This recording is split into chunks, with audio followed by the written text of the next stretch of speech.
Ah les gars, putain, j'ai mis du temps, hein. J'ai mis du temps pour faire cette vidéo. Parce que les gars, j'ai pas envie de la faire. J'ai pas envie de la faire pour être totalement sincère avec vous. Bon bah les gars, bah bienvenue pour ce débrief hein, du match entre le Barça et le PSG. Deuxième journée de Ligue des Champions. Et les gars, on a vu qui est qui, hein.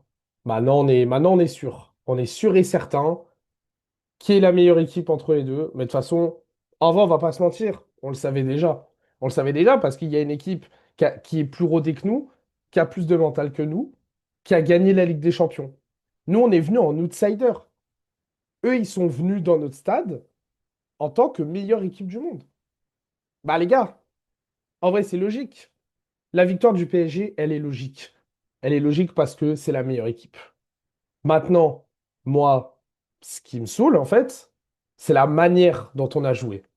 C'est la manière dont on a joué parce que on est une des meilleures équipes du monde qui sommes censés lutter contre le Paris Saint-Germain et les plus grandes équipes telles que le Bayern Munich, le Real Madrid, etc. Et en fait, on a été des petits poussins. On a été des poussins. Vraiment.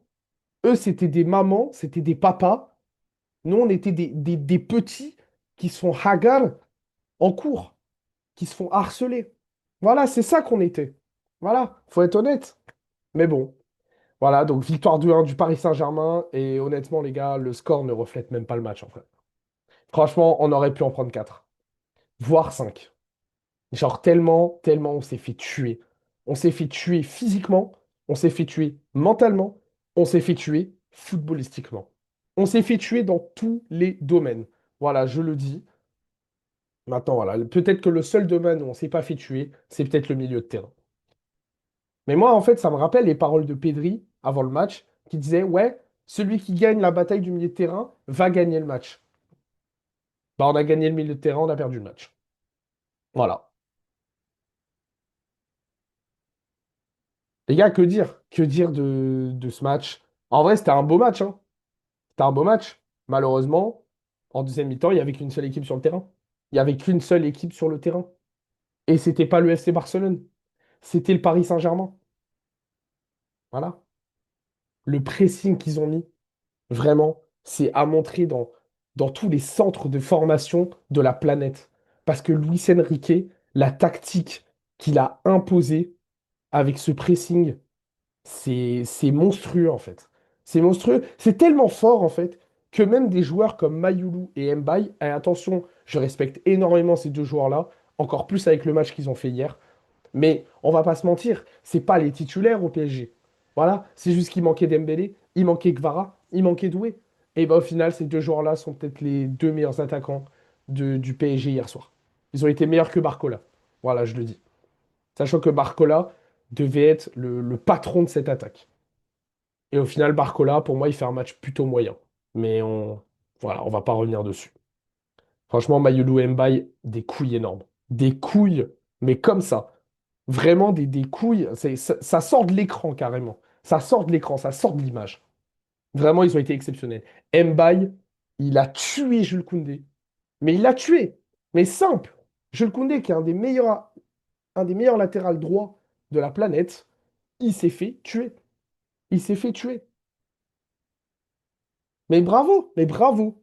Bravo au Paris Saint-Germain. Qu'est-ce que vous voulez que je vous dise? Maintenant, moi, je voulais pas faire la vidéo hier soir. Parce qu'en fait, la vidéo, je vous le dis, pendant 20 minutes, ça aurait été que des insultes envers les Barcelonais.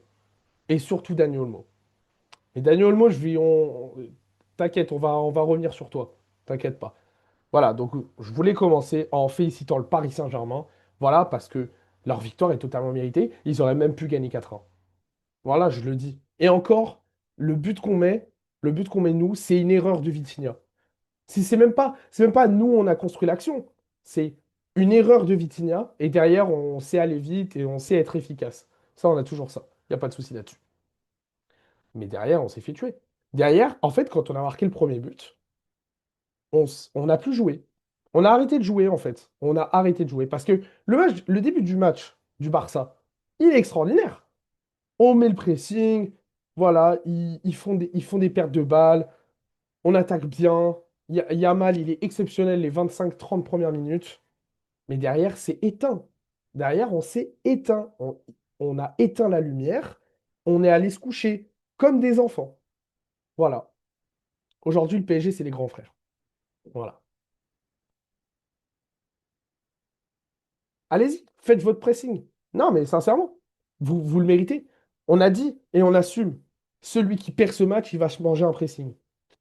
Et ben voilà, mettez votre pressing. On l'a totalement mérité. Voilà.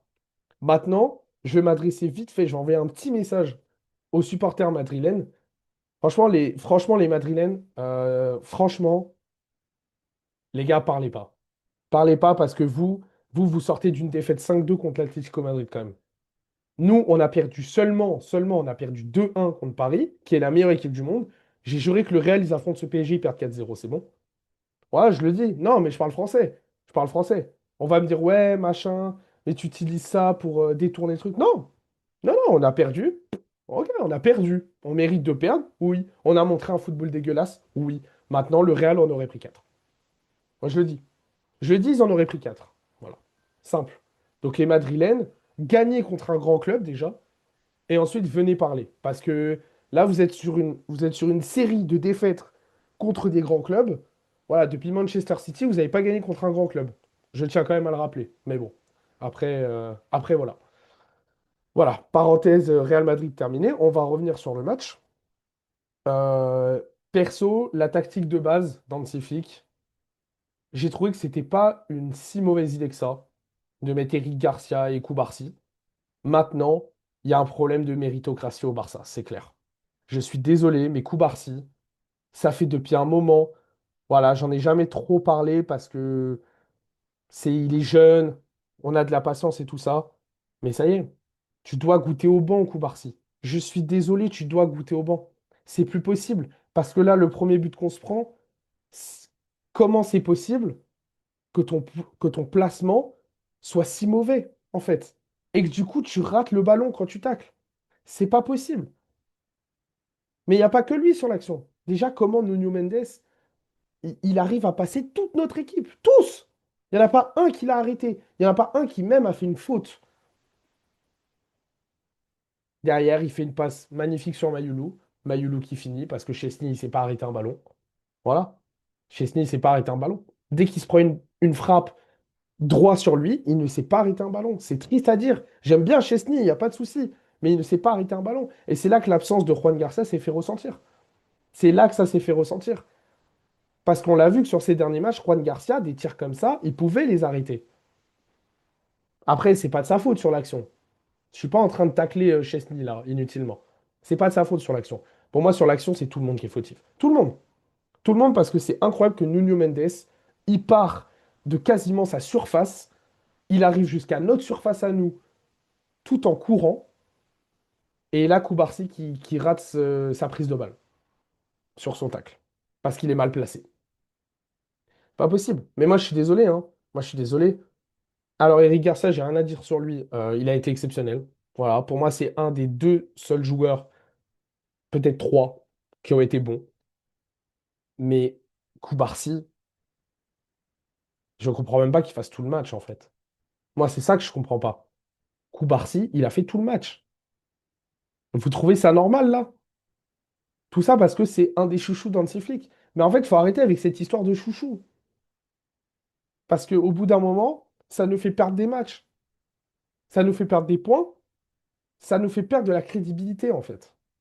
Vous vous rendez pas compte? Koubarsi, il doit goûter au banc. Araujo, qui joue depuis le début de la saison, je ne comprends pas qu'il soit pas titulaire sur un match comme ça. Peut-être parce que il y a 2 ans, il a commis son erreur sur Barcola, il y a 1 an et demi là, et que du coup, je sais pas, peut-être que Flick, il n'avait pas confiance en lui contre Paris. Mais c'est pas normal. C'est pas normal que Koubarsi joue tout le match. La compo de base, elle est pas mauvaise, hein. En soi, Koubarsi, Eric Garcia. J'étais étonné que ça soit Eric Garcia, parce que pour moi, c'est plus un super sub, mais Eric Garcia, il fait son match. Eric Garcia, il a été très fort. Et pourtant, Dieu seul sait que j'aime pas Eric Garcia en défense centrale. Mais il a été très fort. Très, très fort. Mais voilà, c'était pas assez solide. C'était pas. Ça sentait la fébrilité, en fait. Ouh, Koundé, il s'est fait mélanger. Voilà. Koundé il s'est fait mélanger. Franchement, le seul bon défenseur, vraiment excellent défenseur ce soir, c'est Eric Garcia. Maintenant, il y a le cas Gérard Martin. Il y a le cas Gérard Martin. Gérard Martin, il fait son match. En vrai, il fait son match. Mais je trouve ça incroyable qu'on ait une défense tellement naze que Gérard Martin, bah, on le trouve bon en fait. Mais parce que les autres défenseurs sont mauvais, à part Eric Garcia. Alors que, je suis désolé, Gérard Martin, il n'a pas un bon niveau pour le Barça. Je suis désolé. Voilà. Moi, j'essaie de le défendre, j'ai confiance en lui. C'est-à-dire que voilà, moi, j'ai confiance en tous nos joueurs. C'est-à-dire que je sais que tous les joueurs peuvent apporter quelque chose. Mais Gérard Martin, à la base, il n'a pas le niveau pour le FC Barcelone. C'est pas normal qu'on ait un latéral comme Gérard Martin en remplaçant de Baldé. Je suis désolé. C'est pas normal. Et moi, je suis désolé encore une fois, parce que on a prêté Hector Fort, qui pour moi, je trouve meilleur que Gérard Martin. C'est juste que, ok, Hector Fort, comportement, machin. Mais en termes de niveau, il est meilleur que Gérard Martin. Je ne sais pas ce que Flick voit en Gérard Martin. Carrément, j'aurais préféré qu'il y ait Geoffrey Torrens. Vraiment, je le dis. Je le dis. Et peut-être qu'on va me dire, ouais, tu tires facilement sur Gérard Martin. Ouais. Ouais, je tire facilement sur lui parce que pour moi, il n'a pas le niveau du FC Barcelone. Je le dis sincèrement. C'est pas normal qu'on ait un joueur comme Gérard Martin. Mais bon, voilà, après, il fait son match, hein. Il fait son match. C'est un des trois meilleurs ce soir. Et c'est ça le pire. C'est ça le problème. Maintenant, venons-en au milieu de terrain. Pedri, je sais pas quoi en penser, mais alors, il a fait du Pedri, il n'y a rien à dire. Malheureusement, contre ce genre d'équipe, ça suffit pas. Ça ne suffit pas. En fait, Pedri, ce qui lui manque, je vais vous dire. Pedri, il est exceptionnel. Il est exceptionnel, balle au pied. C'est le meilleur milieu de terrain du monde. Je le pense encore sincèrement. Mais il n'a pas ce caractère où il va aller vers l'avant, où il va tenter quelque chose de vraiment, il va frapper. Il lui manque ça, en fait. Il lui manque ça, la prise de risque. Pedri, il est dans son histoire, il est dans son livre, et il fait ce qu'il sait faire. Malheureusement, il y a un petit manque de prise de risque. Et contre ces équipes-là, ça peut venir d'une frappe. Ça peut venir d'une frappe. Et c'est pour ça que, par exemple, je vais prendre le cas du Real Madrid, mais des joueurs comme Valverde, ils sont importants. Parce que ces mecs-là, ils n'ont pas la magie de Pedri, mais à tout moment, ils te lâchent une frappe de 30 mètres qui va finir pleine lucarne et qui va débloquer une situation. Pedri, il lui manque ça. C'est le seul truc que je reproche à Pedri. Parce qu'en soi, Pedri, il fait pas un mauvais match. En soi. Il fait pas un match de fou. Il fait pas un match de fou. Attention, je suis pas en train de dire que Pedri a fait une masterclass. Non, non. Il fait pas un match de fou. Mais quand il a le ballon au pied, ça reste Pedri. Mais avec le pressing du PSG, qu'est-ce que tu voulais faire? Tu voulais faire quoi? Tu ne peux rien faire. De Jong, il fait un match mid. Il a failli se prendre un rouge. Voilà, sur sa faute, là. Il me semble que c'était Nuno, si je dis pas de bêtises, ou Fabien Ruiz. Je sais même plus. Mais la semelle, là, qui met par derrière. Pareil. Moi, j'entends dire, des fois, j'entends dire, ouais, c'est une bonne faute de De Jong. Moi, je suis pas d'accord. Il y avait encore les quatre défenseurs qui étaient bien placés à ce moment-là.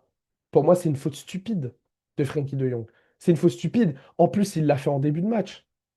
Pour moi, c'est une faute stupide. Qui a failli coûter un rouge, parce que ça aurait pu être rouge, hein. Ça aurait pu être rouge, très clairement. Ça n'aurait pas été scandaleux, je trouve. Mais pour moi, c'est une faute stupide. Et c'est une faute que De Jong, il fait énormément. À chaque fois, dès qu'il perd la maîtrise, dès qu'il perd le contrôle, De Jong, il fait cette faute-là. Ça a été le cas contre Mbappé l'année dernière en Coupe d'Espagne, quand Mbappé il met son coup franc. Voilà. Alors, pour moi, à ce moment-là, la faute était plus logique, mais pareil, pour moi, c'était une faute pas vraiment utile parce qu'il y avait deux défenseurs à ce moment-là. Mais voilà. Et De Jong, dès qu'il perd la maîtrise, il perd la maîtrise. C'est ça le truc. Voilà, c'est un joueur extraordinaire. C'est un joueur, voilà, c'est fou comme il est fort. Mais dès qu'il perd la maîtrise, c'est waouh. Il perd tout discernement en fait. Parce que c'est des joueurs comme Pedri qui, il faut que ça se passe comme ils veulent. Quand ça se passe pas comme ils veulent, ils savent pas quoi faire. Et du coup, ils font la faute. Bon, De Jong plus que Pedri, en vrai. Bon, voilà. Maintenant, on va passer à l'attaque. Oui, je sais qu'il manque un joueur, mais je vais revenir dessus après. On va passer à l'attaque. Rashford, j'ai énormément aimé son match. Moi, j'ai beaucoup aimé son match. Voilà. C'est le seul qui, pendant une grande partie du match, faisait des différences sur son côté. C'était le seul. Qu'est-ce qui s'est passé? Hansi Flick, il le sort. Mais explique-moi. Et vous voyez, c'est ça le problème de ouais, mais lui, ça fait plus longtemps qu'il est au club, donc il a plus le droit de rester sur le terrain. Mais il faut arrêter avec ça. Celui qui doit jouer, c'est celui qui mérite de jouer. Ferran Torres, et je vous jure, Ferran Torres, il reste sur le terrain uniquement parce qu'il a marqué un but. C'est uniquement pour ça. Parce que voilà, me dire que Ferran Torres, il fait un bon match, ouais, parce qu'il marque un but. Mais le reste du match, qu'est-ce qu'il fait, Ferran Torres? Il a disparu. Et au final, c'est Rashford qui sort. Incompréhensible. Franchement, incompréhensible. Je suis désolé, c'est incompréhensible. Voilà. Mais bon, qu'est-ce que vous voulez faire? C'est comme ça. Flick a fait ses changements. Pour moi, c'est des mauvais changements. Voilà, tous. Tous, hein. La rentrée de Casado, horrible. Il fait sortir Pedri. Je comprends pas, alors que c'est le meilleur milieu de terrain du match, qu'il n'a pas de carton jaune, sachant que De Jong avait un jaune, hein. Alors qu'à tout moment, il prenait rouge, là. Vous en êtes tous conscients, je pense. Donc, De Jong fait un moins bon match que Pedri. Il a un carton jaune, et c'est Pedri qu'on sort. Je sais pas, moi, j'arrive pas à comprendre. Yamal, bah, il est excellent au début, hein. C'est Yamal. Voilà, au début, la magie, tout ça. Après, il disparaît complètement. Mais est-ce que c'est vraiment de sa faute? Parce qu'avec le pressing du PSG, c'était compliqué de trouver les attaquants. Mais Rashford fait un meilleur match que Yamal. Et celui qui me dit le contraire, il n'a pas regardé le match. Voilà. Maintenant, Yamal, il a fait sa story. Maintenant, ça va lui tomber dessus. C'est normal, c'est le jeu. C'est le jeu. C'est celui qui va se prendre le plus gros pressing. C'est normal, c'est le jeu. C'est le game. C'est comme ça. Ça marche comme ça. Nous, les Barcelonais, on a parlé avant le match. On était très confiants. Ça nous retombe dessus. Et c'est normal. Et c'est totalement normal. Voilà, c'est totalement normal. Bon, voilà. Maintenant, je vais passer au cas le plus problématique de ce match, Daniel Olmo. Daniel Olmo. Ah là là. 60 millions d'euros. 60 millions d'euros. Avec les problèmes qu'on a. Tu es irrégulier, tu es tout le temps blessé. Dans les gros matchs, tu es nul. Tu es nul. Voilà. On a été patient. L'année dernière, on a été patient avec lui. On a été patient avec toi. Maintenant, ça y est. Tu as eu une saison d'adaptation. Maintenant, il n'y a plus de patience. Il n'y a plus de patience. Tu dois goûter au banc. Et c'est là où j'en reviens à Hansi Flick. Pourquoi? Parce qu'il aurait pu faire entrer Andro. Il n'a pas osé. Il n'a pas osé ce que Luis Enrique a osé avec Mayulu et Mbaye. Il n'a pas osé. Voilà. Alors que Daniel Mo, il est gaze. Il est nul à chier. Vraiment, il est naze. Dans les grands matchs, il est nul. Il y a pas... Sortez-moi un grand match. Sortez-moi un match de Daniel Mo. Une top performance dans un grand match. Sortez-la moi. Il n'y en a pas. Il n'y en a pas. C'est que contre des équipes Valladolid, Getafe, etc. Il n'y a pas une top performance de Daniel Mo dans un grand match au FC Barcelone. Dans une grande affiche. Il n'y en a pas. Je suis désolé, il n'y en a pas. Mais voilà, Daniel Mo, ça y est. Moi, je te veux plus sur le terrain. Il faut que tu goûtes au banc, mon frère. Voilà. Je préfère voir un draw. La vérité, hein, je préfère voir un draw qu'un Dani Olmo aujourd'hui. Voilà. Le temps que Firmine y revienne. Parce que Firmine, ça lui arrive de faire des mauvais matchs, mais pas à ce point. Pas à ce point. Et pas aussi souvent, en fait. Ok, Firmine, il y a ce problème de régularité, mais pas autant. Pas autant. Vous pouvez me dire ce que vous voulez, il n'y en a pas autant. Voilà. Maintenant, moi, ce qui me dérange, c'est que on aurait dû faire jouer un Araujo ou un Christensen dans ce match. Je le dis, il fallait un gars avec des muscles, il fallait un gars solide qui, vas-y, au pire, il dégage le ballon, on s'en fout. Vu le pressing qu'on se mangeait, on s'en fout. Ça a essayé trop. En fait, ce qui m'énerve, c'est que ça a essayé trop de vouloir ressortir la balle proprement avec un tel pressing. Mais moi, j'arrive pas à comprendre. À un moment donné, changer de tactique. Même si Hansi ne veut pas. À un moment donné, faut prendre son cerveau. Il faut dire, OK, Hansi Flick, il a tort. Le capitaine de Jong, il devrait dire, ouais, mais là, les gars, ça marche pas. On souffre, on se fait malmener. Venez, on change. Venez, on change. On essaie de jouer en contre-attaque. Au pire, on dégage le ballon. On joue pas comme d'habitude. On prend des risques, on essaye quelque chose. Mais le Barça, c'est pas comme ça. Mais le problème, mais vous comprenez pourquoi on a du mal à gagner? Parce qu'on est une équipe, ok, on a une philosophie. Et moi, j'accepte la philosophie. C'est grâce à ça que j'ai aimé le Barça. C'est grâce à ce football-là que j'ai aimé le Barça. C'est grâce à sa philosophie. Mais à un moment donné, quand c'est compliqué, quand tu n'arrives pas avec ta philosophie, il faut changer. Il faut changer, c'est tout.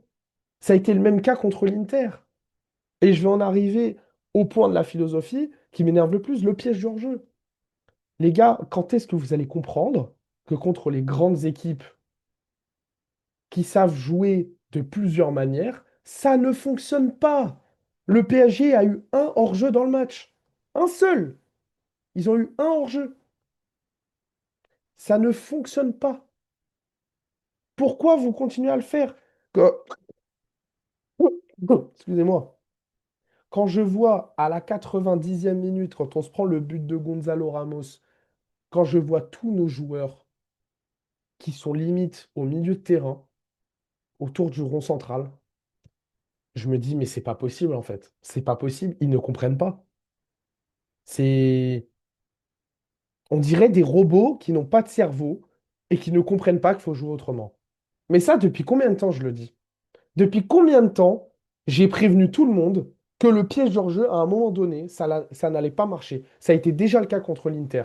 On s'est dit, ok, mais l'Inter, c'est un cas isolé, machin. Mais non, c'est pas un cas isolé. C'est pas un cas isolé. Oui, le piège hors jeu, il marche à 90% du temps. Je ressors cette stat parce que c'est moi qui ai sorti cette stat. De moi, de mon cul. Mais c'est la vérité. Vous comprenez très bien le message du fond. Ça va marcher à 90% du temps contre des équipes qui malheureusement n'ont pas le choix de partir avant parce qu'ils ne sont pas assez rapides, ils ne sont pas assez forts. Mais contre des équipes qui ont des joueurs d'une intelligence plus élevée, ça ne marche pas. Et voilà. Et Gonzalo Ramos, il n'est pas en jeu. À tous ceux qui disent oui, moi je vois des trucs. Oui, apparemment, la VAR s'est trompée parce que c'est pas au moment où part le ballon. Mais arrêtez, arrêtez. C'est ça votre excuse. Sincèrement, c'est ça votre excuse. Avec le match qu'on a pondu, sincèrement, remettez-vous en question. Remettez-vous en question. Ceux qui sortent cette excuse-là, ou l'excuse de ouais, Nuno, il aurait dû prendre un deuxième jaune. Oui, c'est vrai. Nuno, il aurait dû prendre un deuxième jaune. On est d'accord. On est d'accord. Maintenant, qu'est-ce qui se passe? Il n'a pas pris ce deuxième jaune. Ça réagit pas derrière. Ça réagit pas. Oui, je suis d'accord. Je suis d'accord. Nuno aurait dû prendre rouge. Oui. Pour moi, la faute, Yamal, il allait frapper. C'est clairement un empêchement d'occasion. Je suis d'accord. Il le prend avec le genou, etc. Mais maintenant, c'est. Maintenant, je suis désolé. Mais on doit arrêter de sortir des excuses. C'est comme les excuses des blessés. Ouais, on n'avait pas Rafinha, on n'avait pas Firmine, on n'avait pas Juan Garcia. Oui, mais c'est le jeu! C'est le jeu! C'est le jeu, c'est comme ça, ils sont pas là. On est une des meilleures équipes du monde. Comment ça se fait que dès qu'il y a un, deux blessés, on soit dans cette situation? Je suis désolé, oui, Rafinha, il a manqué. Oui, Firmine, il a manqué au vu du match cataclysmique de Dani Olmo. Bien sûr que oui. Oui, Baldé, il a manqué en tant que titulaire. Maintenant, je suis désolé. On ne peut pas se prétendre être une des meilleures équipes du monde et se plaindre dès qu'il y a un blessé parce qu'on ne joue pas comme on veut. Je suis désolé. Surtout que Paris avait des blessés en plus. Ils avaient Dembélé, Doué, Gvara, Jao Neves. Oui, Jao Neves, au final, il s'est blessé. Il s'est blessé peu avant le début du match. Donc je suis désolé, mais l'excuse des blessures, faut arrêter et se faire tout petit. On s'est fait tuer, on s'est fait décapiter, on s'est fait torturer pendant 70 minutes. 60, 70. Je suis désolé. Voilà.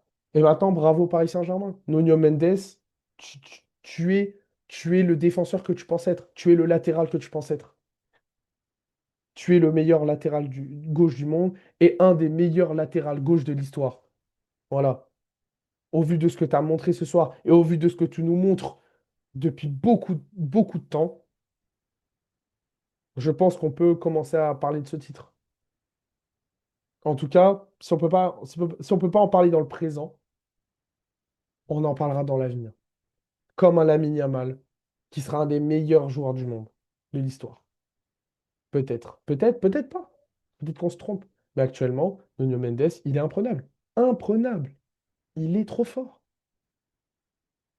Bref, en tout cas, les gars, faut pas s'arrêter sur cette défaite, hein. Tout ce que je dis dans la vidéo, voilà. Maintenant, il y a des choses à régler. Et comme l'a dit Hansi Flick en interview, on est très loin du niveau du PSG. Et je pense qu'on n'est même plus la deuxième meilleure équipe du monde. Sincèrement, par exemple, le Bayern, je les mets devant. Voilà. Maintenant, il ne faut pas s'arrêter là-dessus, il ne faut pas se décourager. On est au début de la saison, c'est un match de poule. Mais voilà, il y a beaucoup de choses à régler. Juste Daniel Olmo, je ne te veux plus sur le terrain. Je ne te veux plus.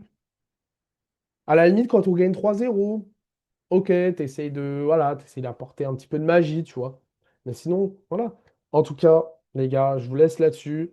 Mes amis barcelonais, on se calme. C'est que le début de la saison. Peut-être, sait-on jamais, qu'on aura notre revanche dans les phases finales. Peut-être. Et peut-être qu'on gagnera. Et peut-être qu'à ce moment-là, voilà, ça réglera tout. En tout cas, les gars, je vous souhaite une agréable journée. Voilà, n'hésitez pas à liker si vous aimez la vidéo. N'hésitez pas à vous abonner. Il y a d'autres vidéos. Je fais généralement des débriefs sur le Real et le Barça. Et n'hésitez pas à commenter si vous voulez exprimer quelque chose, soit en tant que Parisien, si vous voulez faire un pressing, allez-y, hein. Soit en tant que Barcelonais, si vous voulez exprimer votre ressenti sur le match. Mais en tout cas, voilà. En tout cas, je vous laisse là-dessus. Bisous à tous.